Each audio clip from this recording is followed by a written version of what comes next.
All sports, all plays. All sports, all plays. All sports, all plays. 365, we making a plays. You talking the game, get you through the days. We're high in the court, the dime in the lane. Variety topics, living the same. All presentation, sports information. In the airways, taking the nation. All sport, all plays, like working your faces. Grace at the field, so tie the laces. All sports, all plays.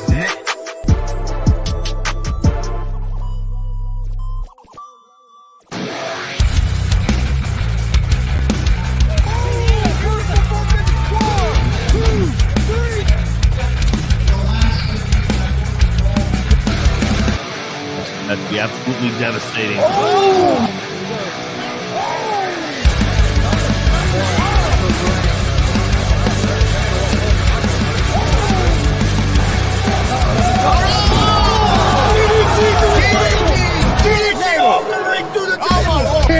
This is Joey Owens' show. They've been trying to get me on this podcast forever, and this is the worst damn podcast I've ever been on. So you all can kiss my ass while I win this match.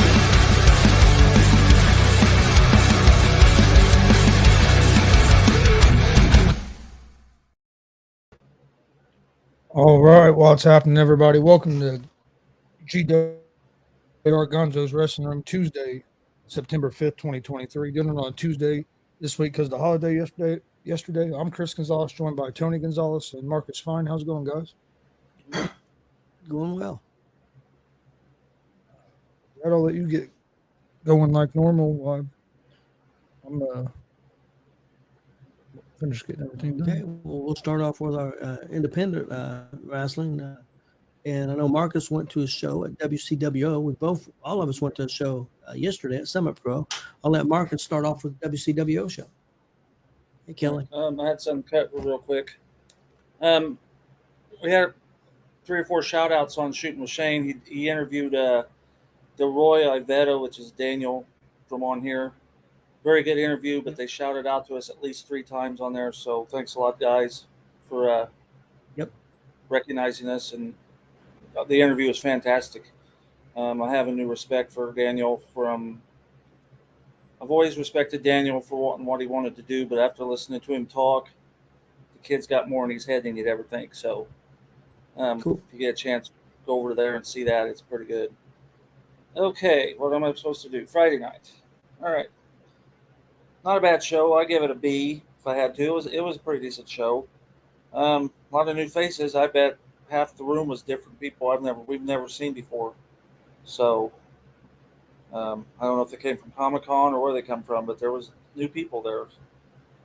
Let's see. Zay Gates defeated Jake Elliott to retain the WCWO Gunslinger title. Max Sterling defeated Jake Phoenix. Now I'll try to get this right. Prestigious Worldwide retained the Prestigious Worldwide World Tag Team titles. I think I got all that in there. So they put them belts on the line, but they're the World Tag Team titles. So you have to throw that word in there twice. Okay, then I told Tony what happened. I don't know if Chris had heard. The new champ, Damon Real, come out, was asking the crowd who he wanted to be the first person to defend against, and Jordan James came out and he said, okay. Jordan James said, well, if I defeat Maliko at the end of the night, then put me on the list. And about that time, Skull Crusher hit the stage and Jordan James plowed into Damon. So Jordan James is now a heel again, aligned with Skull Crusher. And then after all that, and he left, Damon then defeated Jackson Morgan to retain the Outlaw title. Then Damian Real defeated Hidari to become the new WCWO Territorial Champion. So both the highlight guys have each got a title. Now get this. TJ Powers and Hammer, same side, defeated Pogo and the Waterboy. They're trying to revive them tag team champions titles that were held up, a month, 6 weeks ago. Yeah. And both the TJ and Hammers, they're the only ones there. The tag team partners were not.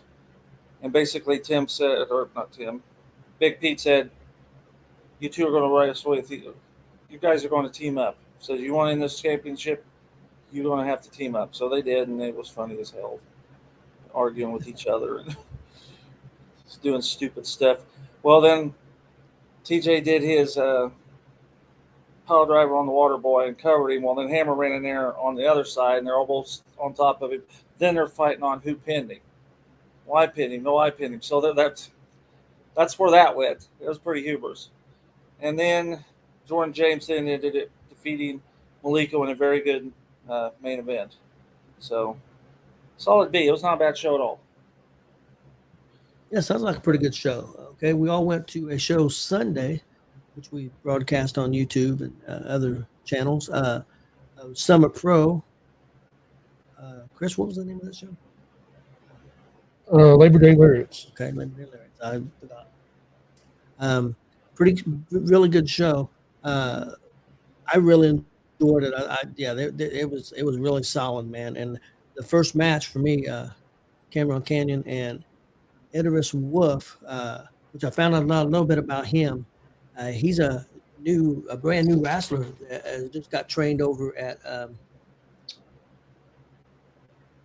New Era.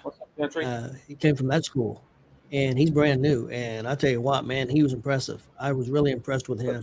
I thought it was the match of the night, but there were some really, really good matches on that show. What's up, Johnny? You guys definitely check out that show. Yeah. It's on our YouTube channel. What did you guys think of the show?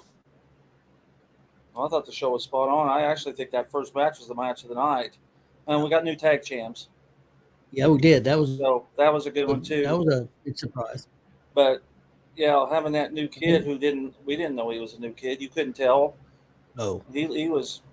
That match was spot on, and it's like that. I think that was the match of the night for me. And then the tag champs changing. And then also, definitely ring announcer Roger, he got fired. Definitely that. I believe Nikki and Hillbilly Jet was also fired. Is the way I took it, but they were fired too. I believe they were let go too by the new general manager. So things are looking pretty promising for President Hadley with the situation he's in. They're pretty much controlling the show. So it's going to be interesting what happens at Summit Pro in the future. Yeah. Yeah, but the new tag champions are Saturday Saints. Saturday Saints. I'm having brain farts. I can't remember no names. But yeah, they great team, great comedy team. But man, they can go in the ring too. And it was a fun match. And it was a really good match. So yeah, new tag champions there at Summit Pro. So that's exciting to see. Also a good crowd yesterday for Summit Pro being Labor Day weekend. I thought they did real well. And then you had the original Sins immediately attack the Latter-day Saints, so I think we know where that's going. They're going after those titles, so that'll probably be next month. You'll see original Sins and Latter-day Saints going. And we had the first round of the tournament for the high elevation tournament, and it was a really good matches, man, all the way through the tournament. So it's going to be interesting to see where that goes next month. Mm-hmm. And that show will be on the first Sunday like normally. It will be on the second Sunday on October 8th. Doors open at 3, bell time at 4.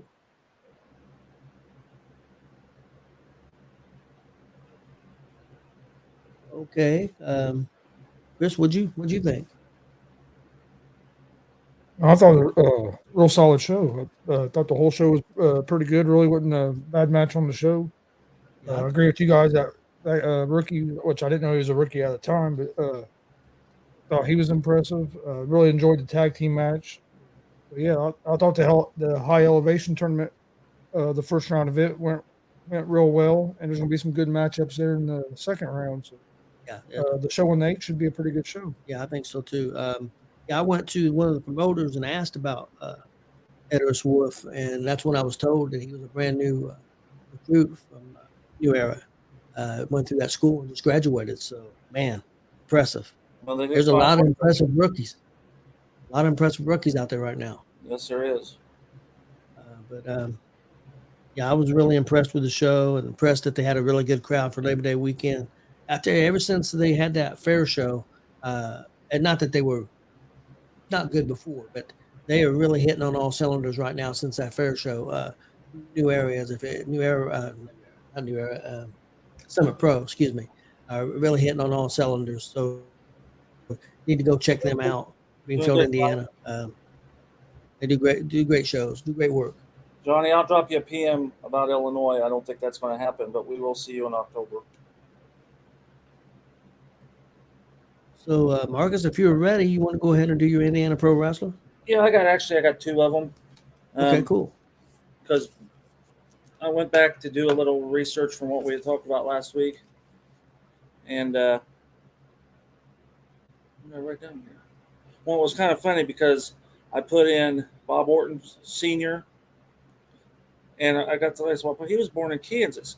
Well, what the hell? And then I know I need Dory Funk Sr. So I had a brain fart myself, got the wrong guy.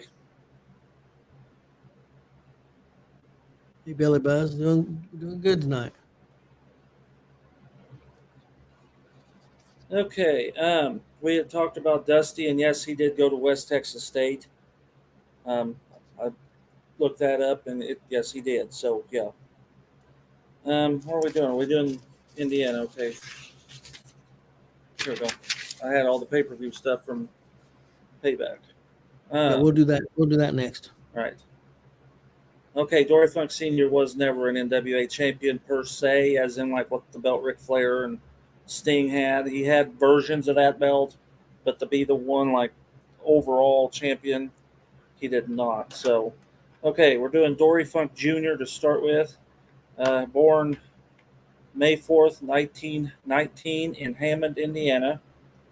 He was a 3-time high school state champion in amateur wrestling there in Hammond, and a 1-time Indiana State University Amateur Athletic Union champion. So he had quite a bit of wrestling under his belt before he ever did pro. He was in World War II, debuted in 1940, and feuded with Mike DiBiase, which is the father of Ted DiBiase, and Vern Gagne. Then he moved down to Amarillo, Texas. I remember right, he was Iron Mike DiBiase, if I remember right. Yes. And that was he died in the ring, heart attack or something in the ring. So, then he went down to Amarillo, Texas, started the Western State Sports. It was his own promotion. He was the promoter for this. He had, of course, Dory Jr. and Terry, but also had Stan Hansen, Harley Race, Gene Kaniski, Tully Blanchard, Ted DiBiase, Tito Santana, Bruiser Brody, Jumbo Shruda, and most of those were former football stars from West Texas State. So I thought that was interesting that there's a whole bunch of people that went to West Texas State that are out there as legends and Hall of Famers. So, okay, and like I said, he didn't have a lot of career highlights really, but here's some of the championships he held. He was a 1-time NWA Florida Southern Tag Team Champion with Jose Lothario, which is the trainer of Shawn Michaels. I think when Shawn won the belt, wasn't he at ringside for the Iron Man Michaels Bret Hart match? Yeah. Then he was a 2-time NWA Pacific Coast Tag Team Champion. And then, of course, in Western States, I say parts of NWA because it wasn't the big one. The NWA, he was a 2-time Brass Knuckles Champion and North American Champion 17 times, a Tag Champion 7 times, the Southwest Junior Heavyweight Champion 8 times, the Southwest Tag Team Champion 4 times, the Southwest Heavyweight Champion 3 times, and for the Amarillo version NWA World Tag Team title 4 times, and one of those times was with Rip Rogers. So I thought that was interesting. Yeah. And he was put into the NWA Hall of Fame in 2013. So I take it he's not a WWE Hall of Famer, just the Sons are. Yeah, I think so. Okay, I thought he went in with that, like what they did with Dick the Bruiser. They put about 6 people into the Legends category. Apparently he didn't make that yet. I was surprised he wasn't on there. Okay, then the other one I did was Daniel Hawley. He is known as Danny Basham, or Damaja. Is that right? In TNA? Yep. Okay. Yep. Did I say it right? I wasn't sure. Born October 3rd, 77 in Seymour.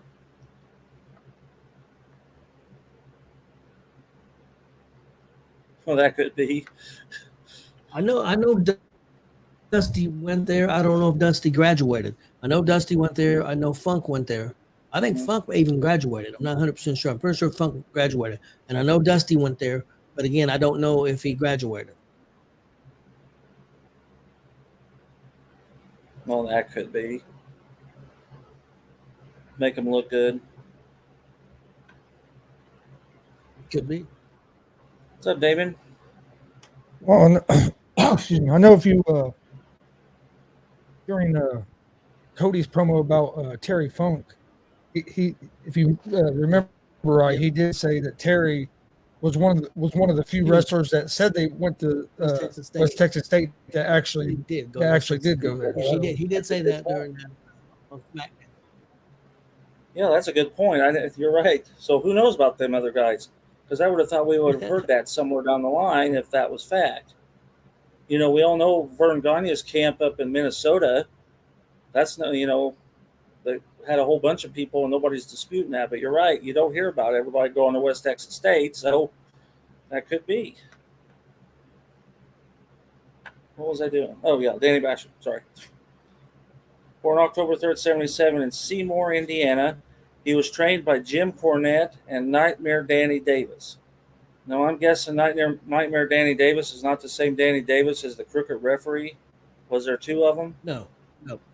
Yep. There is two of them? The one Danny Davis, the Nightmare, he wrestled a lot down in Mid-South. I think he was even in the NWA some, never a big name in NWA, but he was popular in the South. Yeah, I remember him. Okay. Yeah, he's different than the one WWE crooked ref.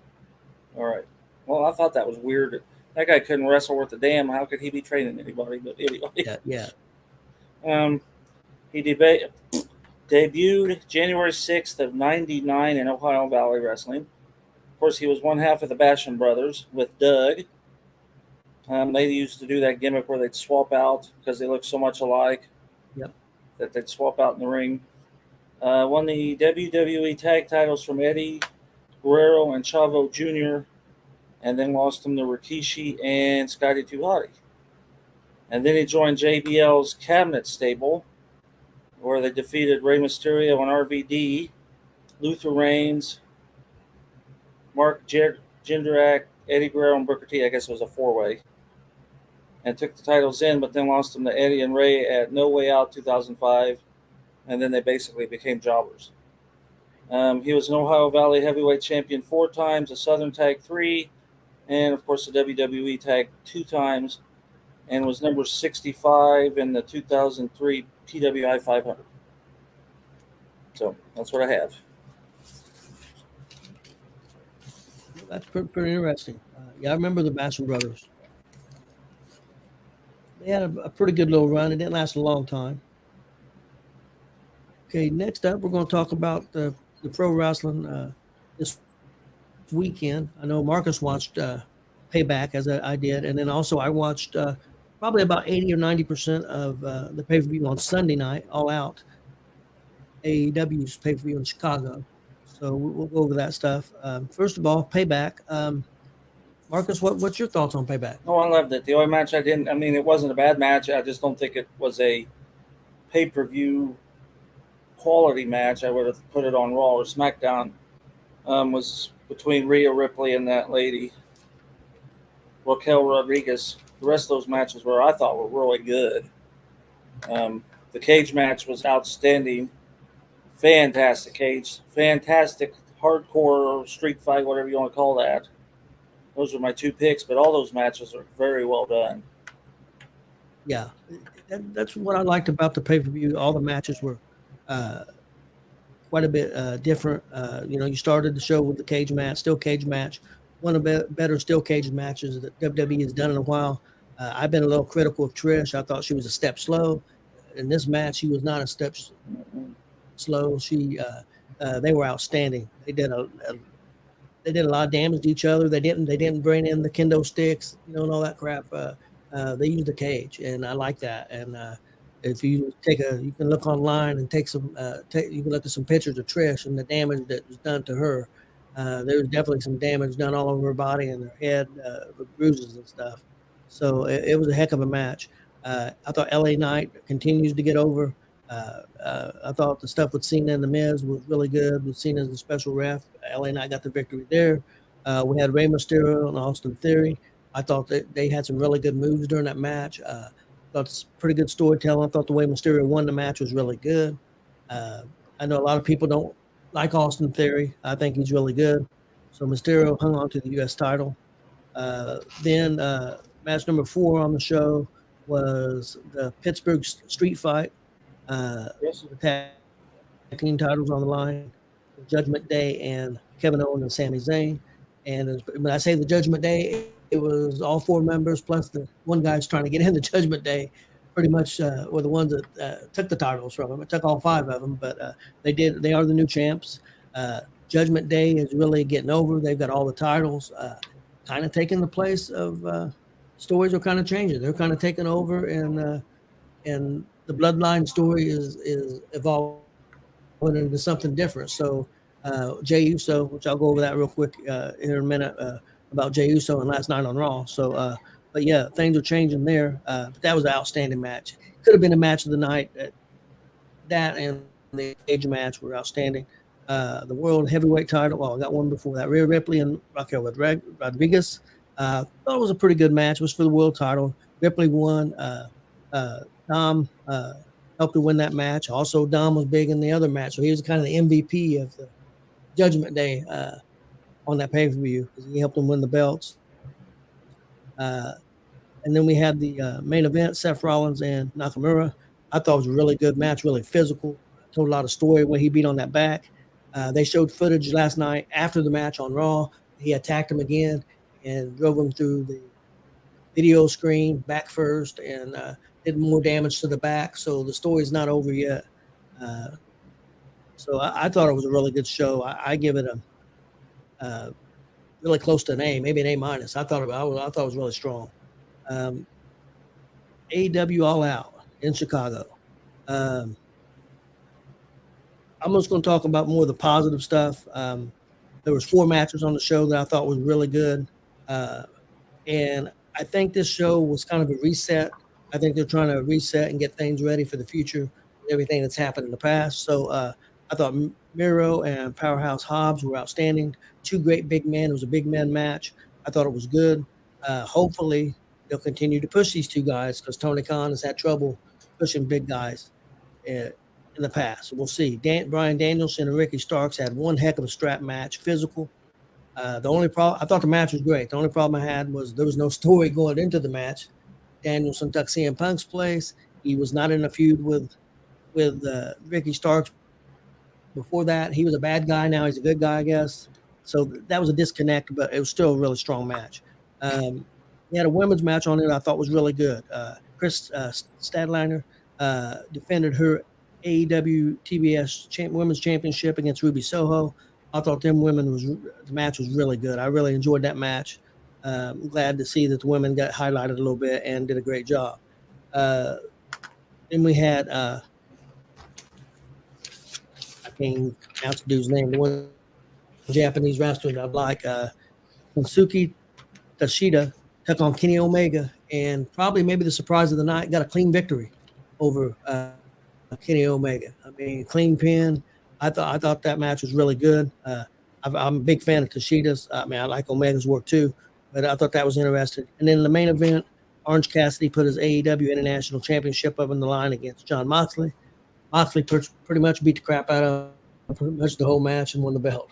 So thought it was a solid show. I'll give it a B. I got to see about 80% of it because we was a little late coming in from that show. But a good effort. I mean, I think they all busted their butt with everything that's been going on. We're going to talk about that a little bit. Get your guys' views on Mr. CM Punk getting fired. Real quick before we go that, my grandson's on here, and he give Payback a B+. That's what I'd give it, Austin. I'd give it a B+. He liked Becky and Trish, and then Judgment Day #2. I kind of agree with that. I don't know, the Theory match and the Miz match were pretty close, but I kind of agree with what 1 through 6, what he has. No, that's pretty spot on there, young man.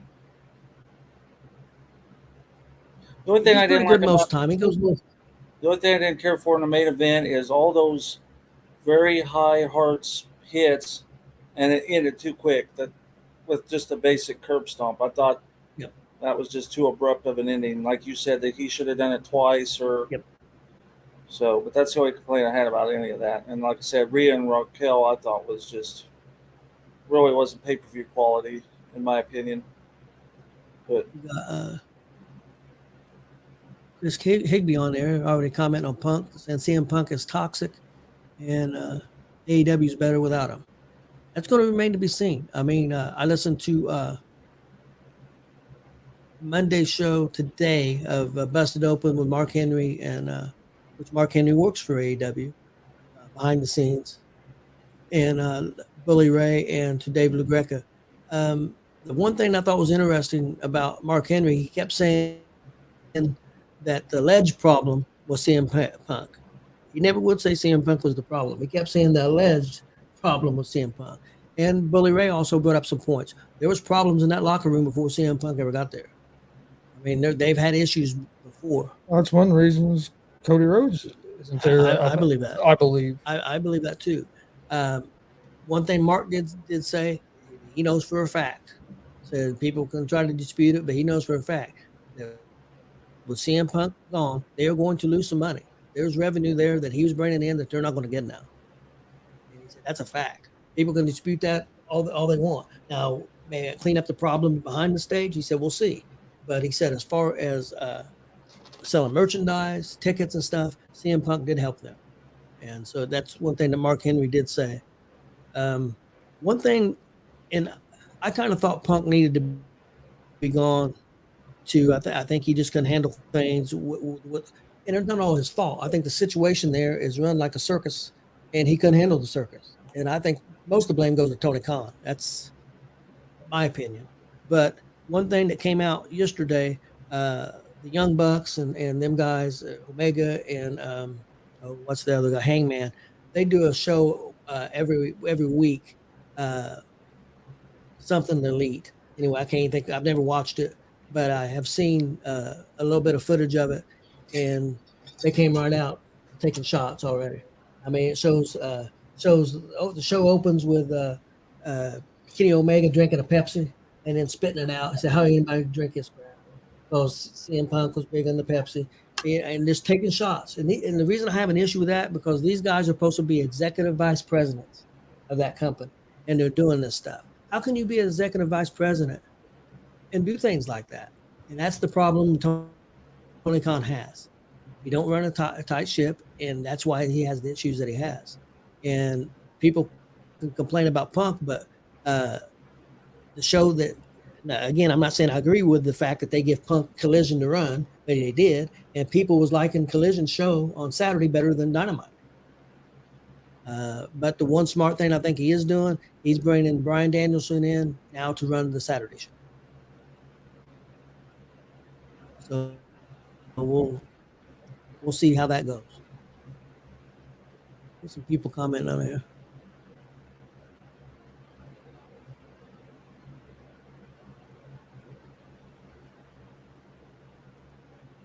That may be true. There's some rumors out there that Punk tried to get back in WWE back last December. He showed up at a show that WWE was doing, talked to Triple H, talked to them. As before he ever went back to AEW, that he talked about wanting to go back and be in the Royal Rumble. And he was at a show when he was with AEW. Yeah, I mean, he was still technically with AEW, but he wasn't back on the air yet. And there was rumor that he was talking about trying to get a buyout so he could go back to WWE. So I know there's rumors that he mended fences with Triple H, and also him and Miz had a lot of problems in the past, and he mended fences with them. So it's going to be interesting to see. I know the rumors are going rampant already that Survivor Series is in Chicago, and a lot of people are wondering if CM Punk's going to be there. So it's going to be interesting to see. I think Punk to a certain degree is toxic, and I don't think that WWE needs him. That's me personally. What do you think, Chris? Well, like when we were talking about the other day, I think it all comes down to what kind of relationship him and Triple H have, and if Triple H thinks that he could come in and toe the line per se and do what he's supposed to do, or if he's going to come in and try to act like he has over there. I think some of it is Punk. I'm not going to blame it all on everybody else, but I do think a lot of it is the environment that you have over AEW. I agree with you. I don't think Khan has took the. I think he's trying to take control now, but I think he's waited so long that it's gotten so far out of hand that it's going to be hard to rein it back in. To actually rein it back in where you want it, you might have to clean a little bit of house, and he's not really in a situation where he can because he's already having enough trouble with the ratings and stuff. So if you start losing a lot of your bigger name talent to try to get things back in order, you're digging yourself a little bit more of a hole to try to work out of. But Let me ask you guys this question: You had the altercation backstage of some sort, is what caused Punk to get fired. But all that started backstage because of Jungle Boy, Jack Perry. He was out during a match and made a comment towards CM Punk about blood my ass, cry me a river, and then he goes back and they get into it. He was very unprofessional by doing that. Do you think he should be fired? I mean, here you are having the biggest show that you've ever had, 80,000 people. Now, with all this stuff that's happened, nobody's talking about that big show and how good it was. They're talking about all this CM Punk mess and all this Jack Perry mess. And even they had All In a week later. They're talking CM Punk got fired. All they're talking about is that. They're not talking about that show. So it's really hurting the product. I think that's where they did make a mistake, was trying to stop people from wearing CM Punk shirts and all that stuff, because that turned into a bigger story than the show itself. I think they should, hey, let the fans wear whatever they wear to the show. Who cares? They paid the money to get in the show. Let them wear what they're going to wear, because by putting all that attention on that, you're just adding more attention to CM Punk and taking it away from a pay-per-view that you're trying to have.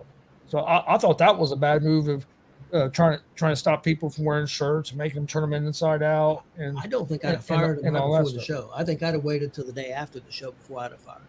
I was fired. I was surprised that I figured he'd be at the show. I figured he was going to get suspended, but I figured it'd be after. They said there's more stuff going to come out, but the big story that's coming out, whether it's true or not, I don't know. That he lunged and went at Tony Khan. The Punk did. And that's Punk the thing. It's hard for me to say whether he should have got fired or Perry should have got fired, because we don't know. You don't know the whole story. You don't know what out of what you heard of what's true, what's not true. How far has it been exaggerated? And Perry he might be fired. I mean, he's suspended indefinitely. So I mean, you don't know. But without knowing exactly what happened, it's hard to have a real strong opinion on it, because you don't, especially with social media and everything else, you don't know if half of what you read is true or what you read is true or false. It's hard to kind of got to try to sift through it all and get the truth. Give you guys a little context.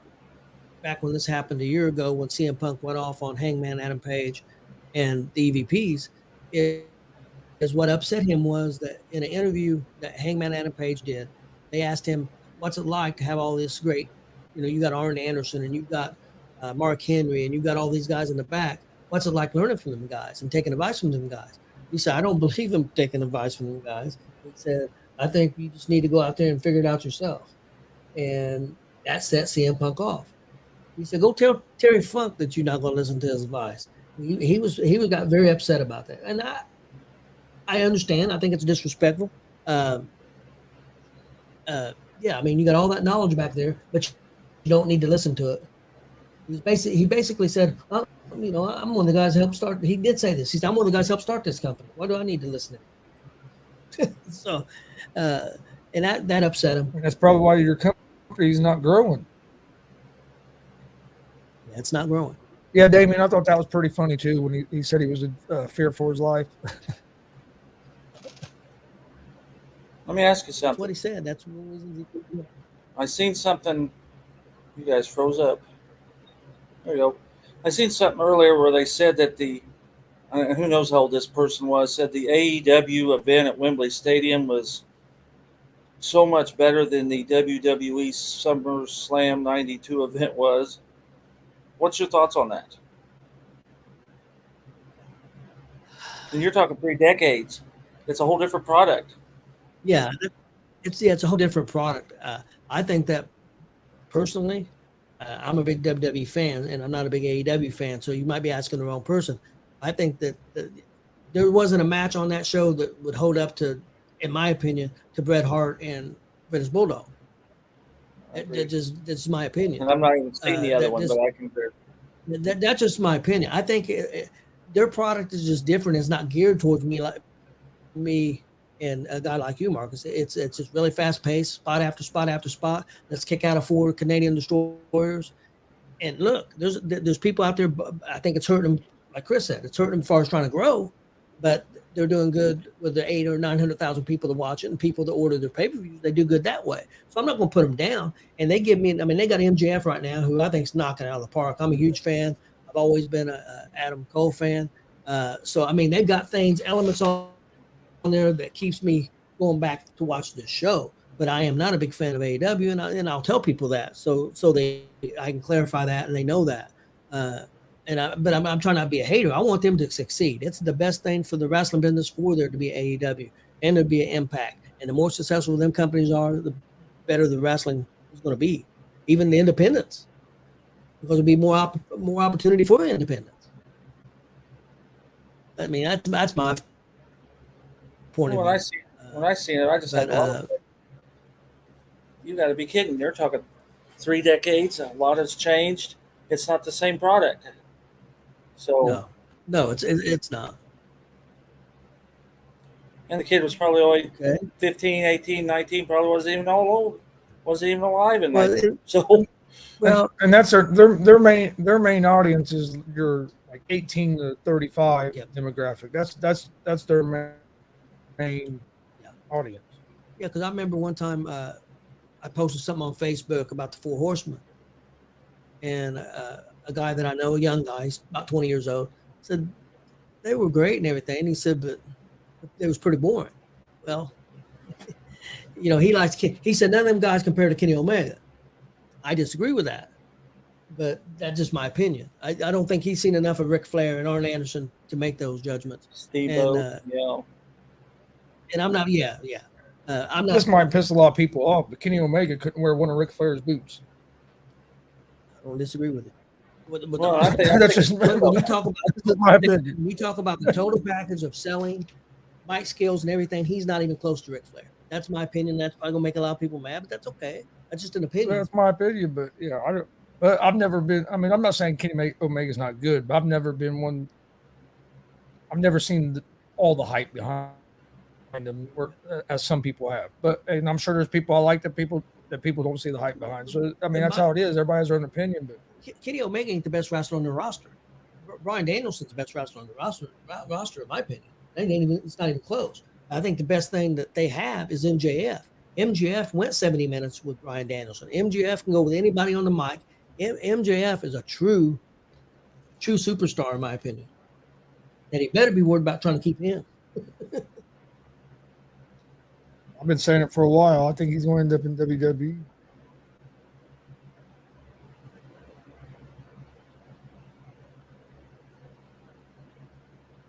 Is a better personality? Better personally. He thinks as a whole Flair's better, but in the ring Omega is better. I don't think so. Not selling. When you add selling into that, not too many people can. I think Ric Flair's one of the top 10 sellers of all time. Do you guys agree with that? Mm-hmm. Yes. I don't think Kenny Omega is. Now, don't get me wrong, athletically and some of the moves that Omega does, he's great. Yeah, because Flair couldn't do some of that stuff. True. Because of his injuries from the and plane crash. Well, different style. Yeah, it's a different style. It's a different style because back then they wasn't doing those moves that that a lot of these guys do now. But in my opinion, do you think Kenny Omega's better than Seth Rollins? I don't. That's me personally. I think Seth Rollins is better all around than Kenny Omega. That's just me personally. We got off the topic here. You blame All me. right. It's going to be interesting to see what happens. Well, let's get you guys' predictions. What do you think? Do you think CM Punk will go back to the WWE? What do you think, Marcus? No, You I don't think they'll let don't think him. they'll touch him? No, I don't think they'll let him. I think he blackballed himself. You'll probably go What do you see him on think? the independents because that's all he'll be able to do. I think you might. I think you could see him in Japan. Well, yeah. I'm thinking in the Yeah. U.S. Not thinking going to I know Mexico. Billy Ray. Billy Ray and Tommy Dreamer were high up in Impact, and they both said, "Give us a call." They take him in a heartbeat. Well, that'd be Because well. I kind of call that an independent, kinda. yeah, but I think that's one thing with CM Punk. If he went back to WWE, I think he knows what he can't get away with that crap there. I mean, he knows. Neither have I, Damien. And also, I think he may have figured out. He went to AEW and found out what it was. Grass ain't always green on the other side. Kelly says no. I don't think either. Damien I says agree no. with that. No, don't bring him to the WWE. Put him on the independents. Austin's a big CM Punk fan. I don't know if he was a big fan of him. I don't think he was a big fan necessarily in AEW. I don't think he watched a lot of it because he's not an AEW fan. But I think Austin would love to see him back in WWE. I don't see it. They could make money with him, but yeah, I don't. He would have to swallow a lot of pride, I think. And that's the problem. He won't do that. Yeah, you might be right. That's, I think, where the problem is. If he went in there, his tail between his legs, and apologized and changed his ways, possibly. But he ain't going to do that. He's proved that. So he go in there and be an asshole. If he does, I don't think it. If he does come back, I don't think it'd be a long-term thing. I think if he comes back, it's going to be for Survivor Series. It's going to be in Chicago, and it's going to be Triple H basically saying "fuck you" to AEW. And CM Punk saying "fuck you" to AEW. I think that would be the only scenario you'd see him back, and it might just be for like a short stint. I don't know if you'd see him there long term. And real quick, go back. Something happened on Monday Night Raw. And most of it's because of his attitude, not because of his ability, but just his attitude. You're right. Jey Uso is now a part of Monday Night Raw, which they announced at the pay-per-view. What they did announce last night on Monday Night Raw, now that WWE Monday Night Raw has to trade somebody to SmackDown. Do you think that could be a draft? I know, but they say they got to trade somebody because they made a deal to get Jey Uso. So that's what the guy supposedly runs Raw. Do you think that could be Cody Rhodes to get him hooked back up with the bloodline and going after that title? Could be, but wouldn't Cody one of the ones that helped get Uso to? That's true. So yeah, I mean, yeah, it could be. He helped get Jay over there so he could get to SmackDown. Get to SmackDown and go after Roman. And then they changed the way they were spelling Jay's name or something. I saw something over there now instead of being Jey, now they're spelling it Jay. Now that he's on Raw. I think somebody must have spelled it. I don't know. I just saw on Facebook a little bit ago. I think somebody must have spelled it. That they were. I know one thing. I was like, really? They're changing his name? That Raw crowd went crazy for Jey Uso last night. They really did. Okay, the next topic we had up was something that you would like to see in Indiana independent wrestling that we're probably maybe not seeing, or we haven't seen in a while, or we'd just like to see something that we would like to see. And hey, anybody out there, if you got any suggestions or anything you would like to see, let us know. Is there something that you're not getting from your independent wrestling, or any storylines that you think would be good, or anything like that? Marcus, what do you think? Okay, well, I forgot you told me that. I had to go back and find that because I did that earlier in the week, last week. Okay, of course, I'm old school. That's everybody knows it. I'd like to see heels come in from one direction and faces come in from another, and I know that's kind of hard to do, but everybody coming out of the same curtain, out of the same locker room, doesn't make sense for storylines if you really think about it. Because, all right, so you have wrestler A who just beat the shit out of the other guy and he's pissed and he walks in the back, and then B goes right in the same door that the A went into. That makes no sense. Now they're in the back room together. I think they ought to have, even if they're in the same dressing room, have them come in two different locations. I always like to see it that way. I'm being picky. I think once the doors open, you should not see wrestlers wandering around. I think everybody should stay in the back.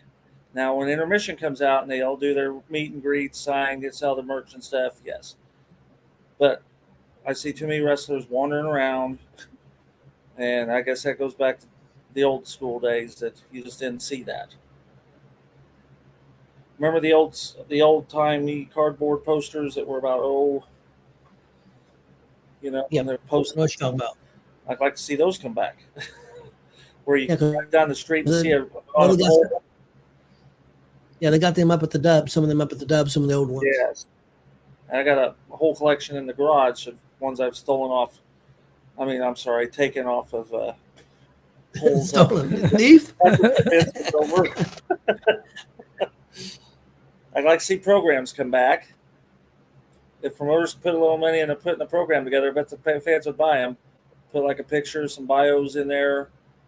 Maybe if you put your sponsors in there, maybe a coupon for a drink at the snack bar or something. I'd like to see that. And back in the old Bruiser days, they had those programs numbered.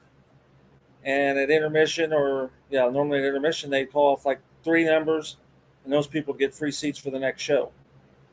And so it was kind of like a raffle as well. So, Yeah. And Jerry Wilson did a lot of that down in Columbus, except he was giving away merchandise, shirts and stuff. But he had little programs. And I'd like to see ringside interviews after the matches. So what did you think of your opponent tonight? Did you have a good win? And then the guys, he was right. But that's all old school stuff. So yeah, that's I agree. Damien's got some comments on there, Chris. You want to post them up? I agree with that too. If you get everybody to work together, It never happened. I want to see a Hell in a Cell with the cage actually hanging over the ring. All right, Terry. Big enough to do it. I know that I'm not going to be anywhere close to that because if Terry Coons had anything to do with building, it's probably going to fall. No, all those go to CWs there. There's no way you'd pull the I said that ceiling just because the rig, the ceiling come down too. I said that just because that would. All right, I'm going to make my turn. I'm going to make a smart ass comment. They can't even get that damn ring put up before bell time hardly. What the hell is going to take the time to hang a cage up above it before they? Oh yeah, but one thing I'd like to see is, and it's kind of old school too, more storytelling. And I understand some of them, especially the ones that run like every month. Yeah, you only run once a month. You can still tell them some more stories and what they do. Now I understand you have some promotions that only run maybe 4 times a year or something. That can make it a little harder. The ones that run almost a show every month, I think we could see a little bit more storytelling out of them. I agree. Austin's got a good comment up here, and he's been to some independent shows, but not a lot. And I think that's an excellent idea, which we've kind of had that idea in a way. Yeah, we talked about that the other day.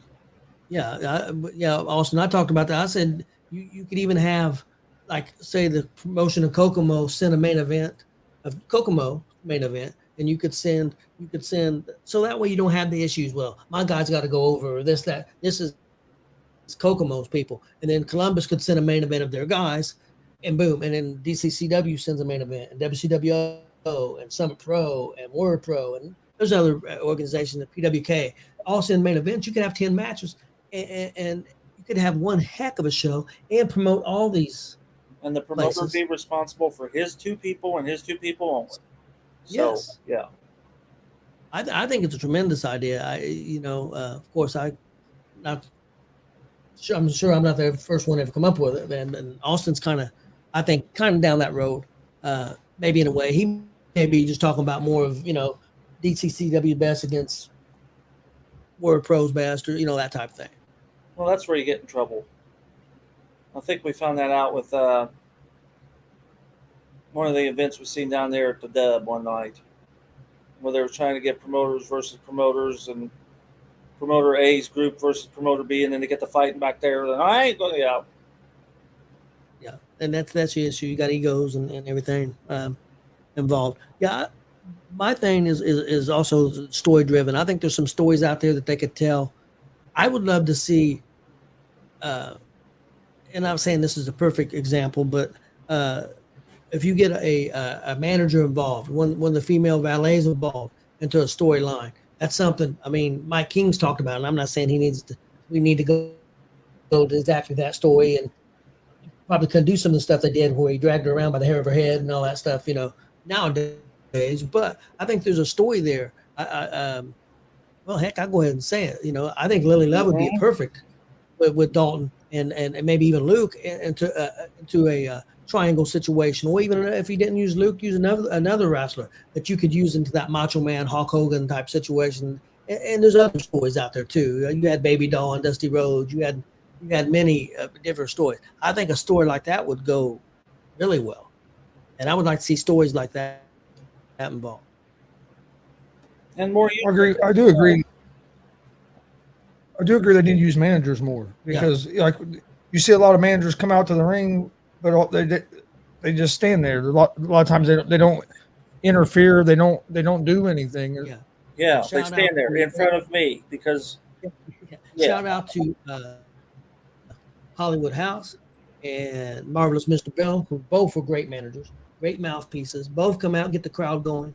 The very first time I seen Jordan Bell, Marvelous Mr. Bell, Kokomo, he come out and you couldn't even hear him because the crowd booed him so much and so loud for so long. That was the very first Kokomo show I went to, and man, was I impressed with this guy, and still am. And same thing with Hollywood House. Two fantastic managers that everybody should be building. That's just my opinion. I think sometimes an independent manager just kind of gets sent out there just to be out there. Have you seen Mortimer Blankenship? I think that'd be something. Say that again, Marcus. Have you seen Mortimer Blankenship from down Summit or Supreme? He is very good. I know when they were to merge, him and he had Eric Draven and the guy that brought in the new guy at Summit. What was the guy who was supposed to be that had the big stick on Summit? Roger Malcolm. Eric Draven. He brought them out at DCW. Or no. See, this is what happens when you be everywhere. At Emerge, all they did was walk through the curtain, and that crowd just went nuts, booing, screaming, yelling at them, and they didn't even do nothing but walk 2 feet through that curtain. I can't remember his name, but that one guy we saw in Cincinnati, he's a pretty good manager. Yeah. I can't think of his name right now. A bald-headed guy. I can't think of his name. Manages a lot of heels. Manages a lot of heels, and a lot of the guys there in Ohio, and he's been in Indiana too. Yeah. I can't think of his name. I can't think of his name, unfortunately. Right, but he's good.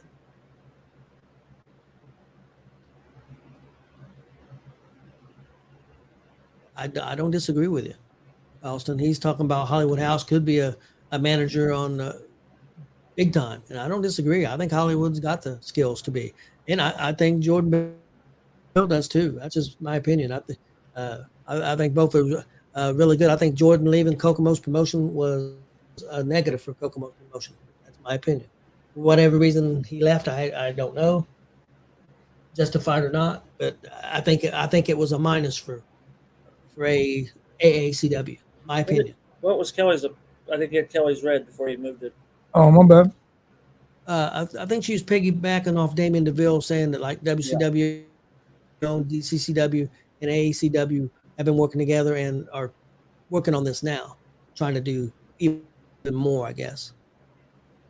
Well, it's good to see because we've all been to all three of them, and it's nice to see, like when we was at the Bearcat Rumble and Justin Terrell walked in, when we was at DCCW out there at Jay County, and here come Damien DeVille and Ricky Guns, and they're all getting along. And then when we're all at AACW, then you see Mike King and Joey in there, and yeah, I'm loving this. Yeah, I agree 100%. Yeah, that's just Marcus, the program thing. When we did shows, a couple of shows that we did with Maples here in Muncie, we always did programs, and because I think it's something that they could have, and because something to remember everything by and everything. So I like the program idea, and I like the giveaway possibility. And the thing, what we did, we went out and found a printer to be a sponsor, and his sponsorship was the programs. Well, there you go. And then his name went up on the poster or whatever. So if you needed 100 programs, he produced them 100 programs for you, and he went up as a sponsor. See, that's just smart working. I like that idea. Yeah, that's what we did. Well, I got hundreds of programs upstairs from promotions of years past that actually had them. And yeah, because I keep that stuff. So, and one day everybody will see it. I may be gone, but. Okay. Austin, I think you might like this. Last thing we have is a bracket, top 16 most technical pro wrestlers. This is from top10s.com. And this is the top 16. We're going to start off with our first matchup, and this is a tough one already. We've been talking about one of the guys already. Their number one guy, their number one seeded guy was Chris Benoit. That's technical wrestling? Yes. Okay. And he's going to go up against the number 16 guy, CM Punk.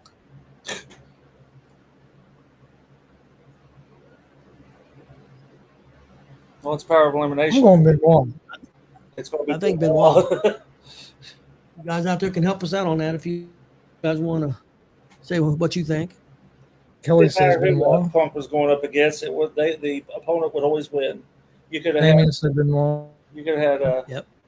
Walt Beasy on there. I think it's going to be Benoit. Walt would win. Okay, our number in the other bracket, number 2 in the bracket was Bret the Hitman Hart. And this is a tough one against number 15, Jack Briscoe. I'm going Bret Hart, but I saw a lot more of you Bret said Hart than I did Briscoe. Briscoe was outstanding, but I'll still went with Benoit. oh yeah, I believe I'm that. He gonna knows have how to good go that Hart. was. Kelly said Bret. I'm gonna go with Bret, but not by much, because Briscoe was outstanding in the ring. He was technical as technical gets. Mm-hmm. Austin says Bret. Damien said tough, but Bret. Okay, our next matchup is going to be number 3. And this is another wrestler who was around the late 90s and 2000s, going against a guy around in the 70s and the 80s. It's going to be number 3, Kurt Angle, against number 14, Nick Bockwinkel. I'm going Angle, but I'm again, going I know a lot more about Angle. I'm going Angle too. Well, I'm going to be the lone one. I'm going Bockwinkel. Damien says Kurt. Austin says Kurt. Kelly says Kurt. Our next matchup is number 4 against 13. That's Chris Jericho, number 4, against number 13, AJ Styles. Uh, What are we doing, guys? I'm going to say they picked Bockwinkel too. I think that's what they're saying. But I'm going to go AJ. No, that's a tough one because, man, I've always been a big Jericho fan, but AJ is just going by but just by technical. Scrap dog, come here, Scrap. Huh? Somebody ain't happy. You get a drink.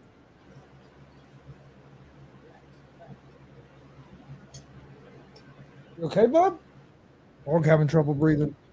If it's just technical, I think I'm gonna go with AJ. Yeah, I'm going AJ. Even though I'm a big Jericho fan. Let's see. Damien says Jericho. Kelly says AJ. Hush. Austin says Jericho. Yeah, I if knew it's just that technical wrestling. split pretty good. So how are we going, guys? Jericho. What'd you say, Marcus? AJ. AJ? I think I'll go AJ. If you go AJ, it'd be AJ 4-3. Okay. Okay, All right, so go keep AJ. track of that one. Hey, Okay, next up then. All right, Bubba, you okay?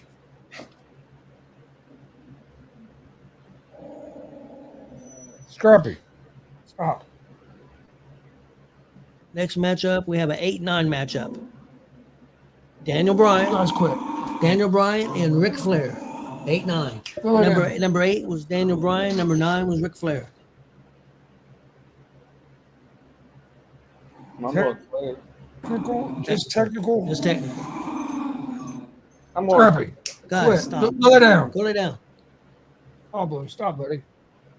If it's just technical, I'd have to go. I'd have to go Daniel Bryan, even though I think go all around. Ric Flair's right there with anybody, but technical, I'll go Bryan. Damien says Bryan. Austin says Bryan. What do you think, Marcus? I was going to go Flair, but I think I got knocked out again.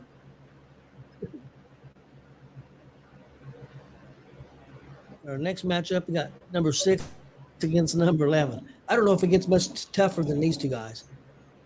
Mr. Perfect against number 6, Mr. Perfect, against number 11, Ricky the Dragon Steamboat.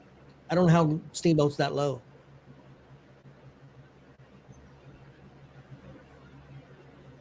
That's a tough one. I'm going to go Just Steamboat. Technical, man. Both of them are so good. Damien's going with Steamboat. Man, Yeah, I'm going Steamboat.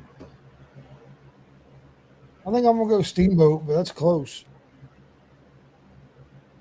Did those two even wrestle each other? You would think they would have had to somewhere. They were so far same era. Steamboat. Look that up. Okay. I bet they did work each other somewhere. Who'd Marcus pick? He's Steamboat. Next matchup, number 5 against number 12. 5, Eddie Guerrero against number 12, Owen Hart. Christmas.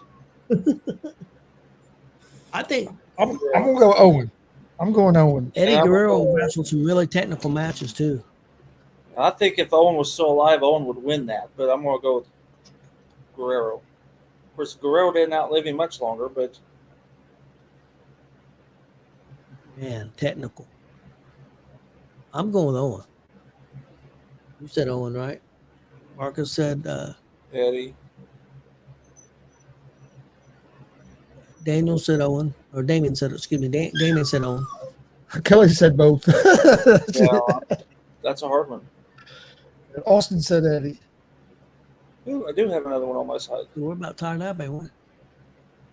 Yep. Well, me and you both had Owen, and he. I think Right Owen now. won that. So Oh, okay. Our last first round matchup, number 7, Shawn Michaels against number 10, Dean Malenko.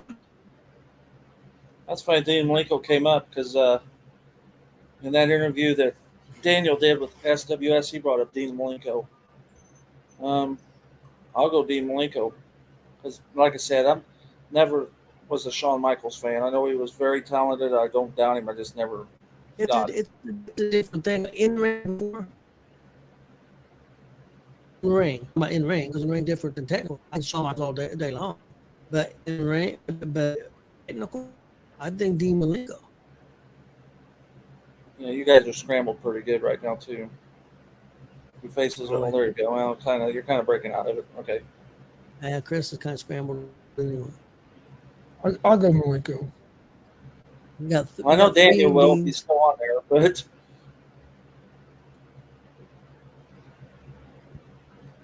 Malenko won. Dean's gonna win.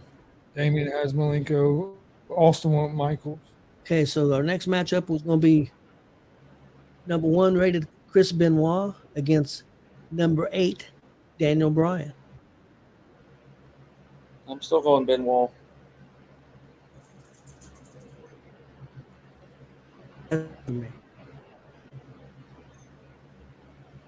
Close one. I'm gonna go Benoit. I'm going Daniel Bryan.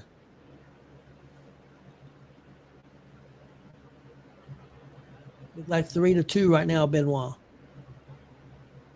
Let's see if anybody else going to vote here. Wait a minute, Kelly had Dean too, didn't you? Or was that Owen? That's Dean.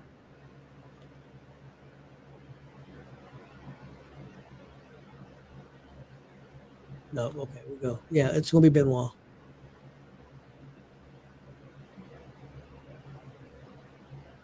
We got number 13, AJ Styles, against number 12, Owen Hart. All right, I'll pick Owen this round.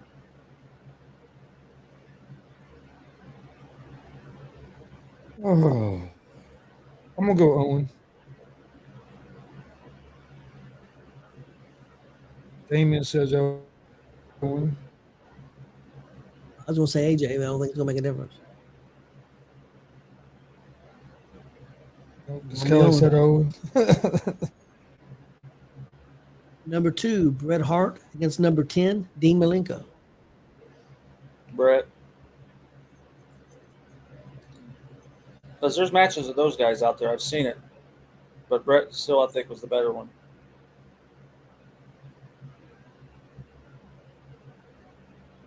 Yeah, I think I'll go Brett. I think I would too.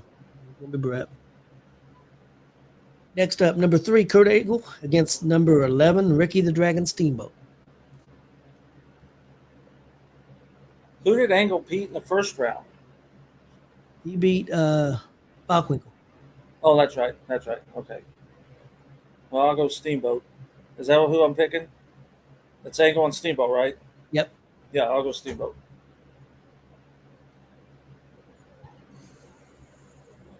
That's tough.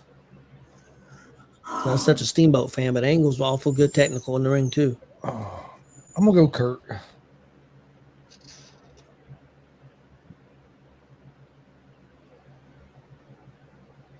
2-2 without my vote right now.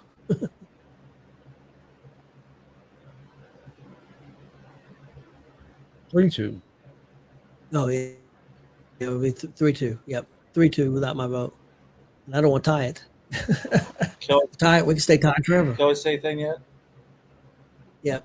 She went with Steamboat. Damien went with Kurt. Austin went with Kurt. I'm going to go with Kurt. So it's going to be Kurt, guys. So we got our final 4. First matchup, he was number 1. Chris Benoit against the number 12, Owen Hart. Owen.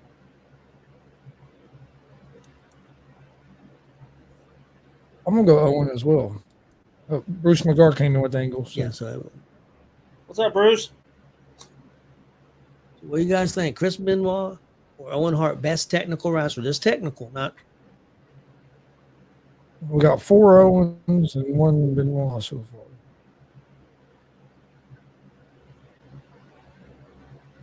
It's going to be Owen, guys. It's a little of upset, I guess.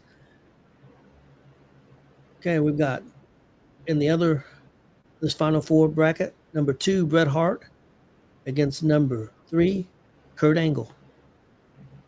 I'm on Bret Hart. You know what I'm trying to do here. Yeah, we know what we're looking like there. Yeah, we're trying to set Bret and Owen up. I'm going to go Bret Hart. That's a close one. I think I would go Brett. Hey, Bruce, how's it going? So, best technical wrestler, Bret or Kurt? Looks like it's going to be. Looks like it's going to be Brett. 1, 2, 3. We got 5 Bretts. Yep.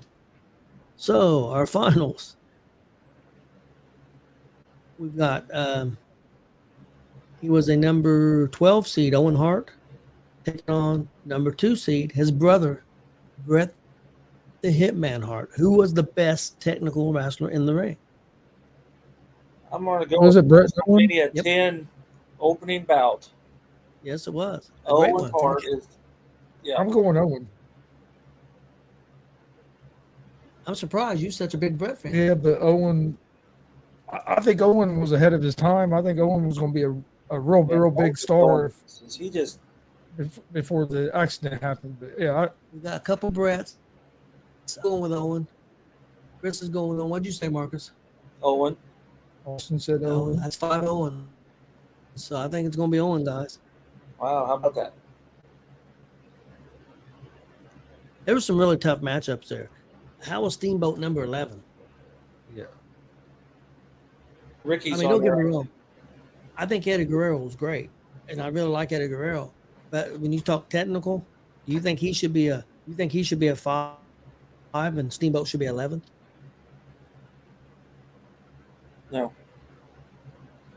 I'm surprised Bachwinkle actually made it on that list. I mean, I like Bachwinkle, and I even voted for him in this little thing we did here. But Yeah, this was made by top10s.com.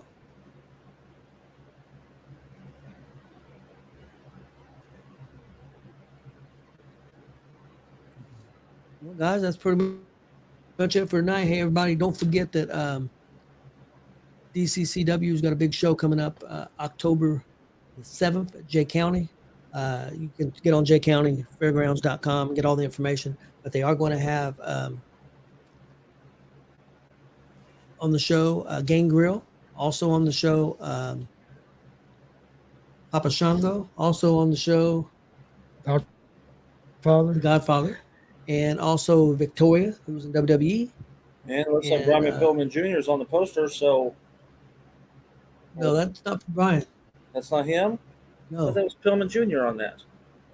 No, that's somebody else. You know him, though. Well, get your glasses on, Marcus. Yes. That's Logan Myers. It's the new Fair County chair. That's the Really Jay Logan County- Myers. I thought, wow. Let me look at it. That's the Jay County champ, Logan Myers. The Jay County Fair champ. He's going to be there defending Logan that belt. Myers.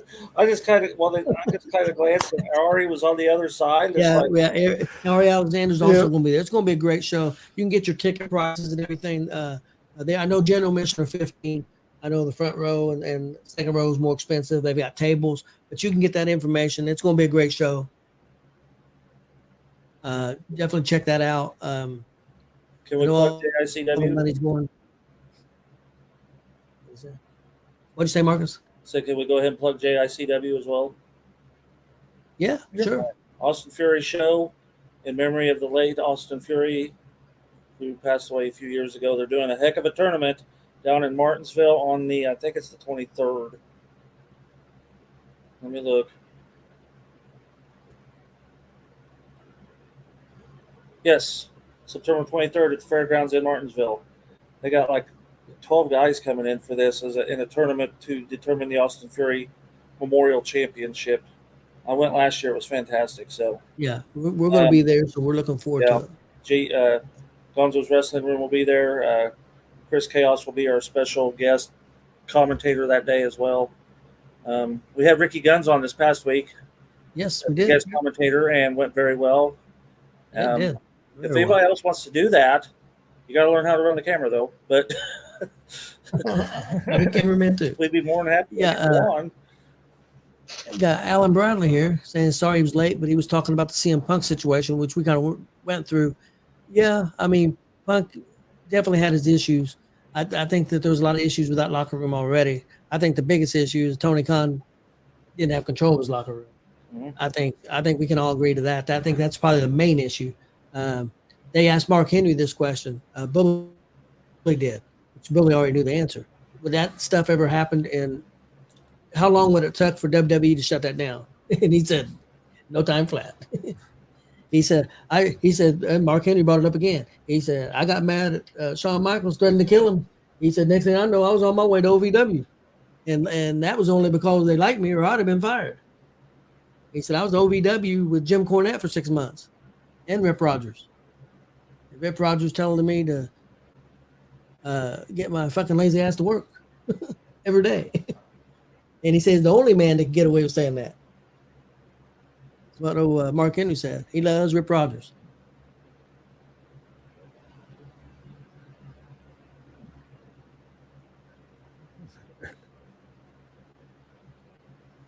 Yeah, it's going to be 23rd, Martinsville. Yep.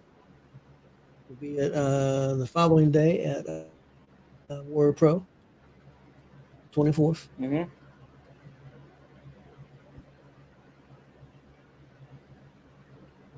All right. You have anything else? Nope, I don't We think want to so. see if anybody wants to give us topic ideas, possibly. Yeah, anybody got real quick? Anybody got ideas for some topics that we could do? We do our show every week, and we've got some big stuff that we're kind of planning. But we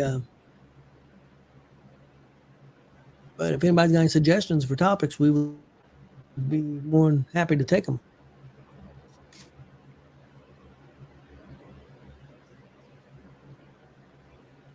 And if anybody wants interviewed. Yes, if any wrestlers out there want to get interviewed, hey, we're more than happy to have you Oh, on. you have a big interview Thursday. Yes. Bill Wright be joining us on Thursday, so that should be a real interesting conversation. He's launching this new app to help wrestlers and promoters kind of link up. So it should be a real good conversation Thursday night at 7 p.m. Eastern. And also going to be the ladies' man. It's going to be with him. Yep. Ladies' man Mike King is going to be on with him. So that should be interesting. And I do know that I think we're going to have Jason McGraw from the J County Fair Board is going to be on here pretty soon, in maybe a couple of weeks with Jared to plug that show. Well, hopefully we can get Steven on here too for the JICW. I just got to get a hold of him.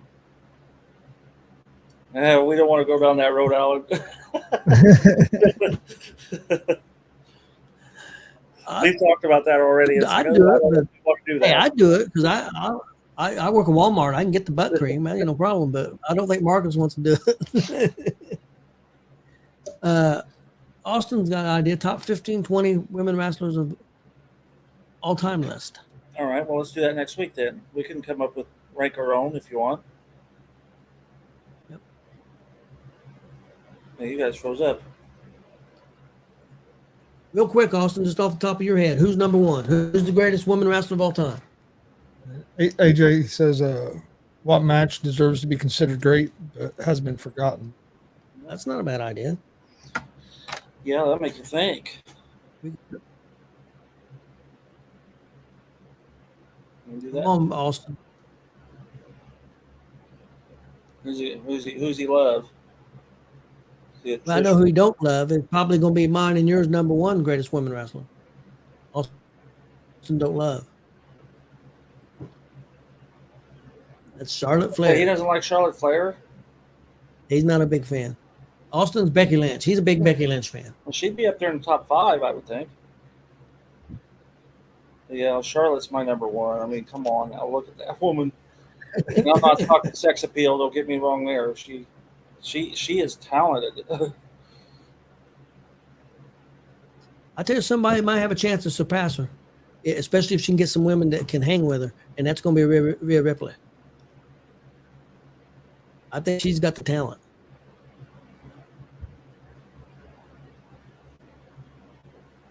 Bruce McGar put Mickey Knuckles. Mickey Knuckles. Well, that's because Bruce McGar is scared of Mickey Knuckles. Yeah, I don't think I blame him for being scared of Mickey Knuckles.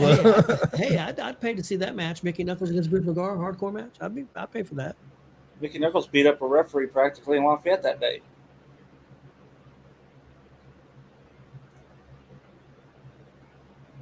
Hardcore wrestling, good or bad? For long term of the sport. What do you think? I think it was good. It has its place.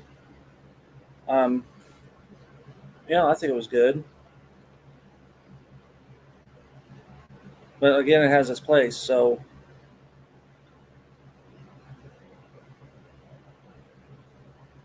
what would the business be right now if ECW never comes about? Well, I know, but then think of when Vince McMahon got ECW and destroyed the living daylights out of it. Oh, yeah. That wasn't the original plan. The original plan was that they was going to start ECW back, and it was going to be ECW, and it was going to be Paul Heyman and Vince McMahon's son, Shane, a YouTube show only. It was not going to be put on network TV. And Vince got a hold of it and put it on network TV. They really wanted to bring the real ECW back, and Vince got a hold of it. That wasn't the original plan. And he made himself the champ of that, right? Wasn't he the ECW champ for Vince?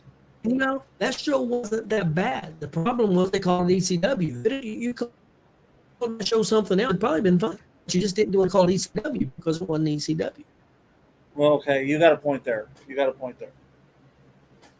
They branded it wrong. Yeah.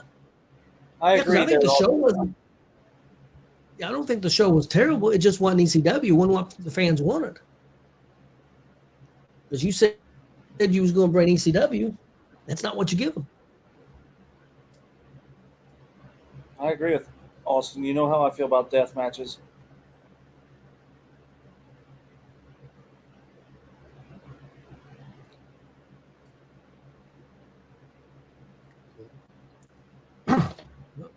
All right. Oh yeah, please hit that subscribe button on YouTube, Twitch, Twitter, and Instagram on the Sports Room. Appreciate everybody watching. We'll be back next Monday at 6:30 p.m. Eastern with another episode of Gonzo'S Wrestling Room. Hope everybody has a great night, and we'll see you guys next time. That is the wrong button.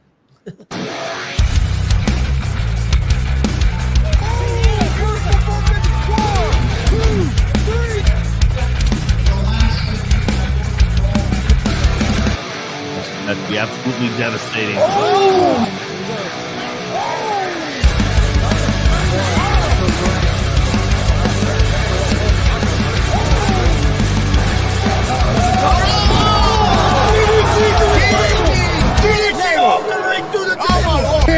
This is G.W.R show.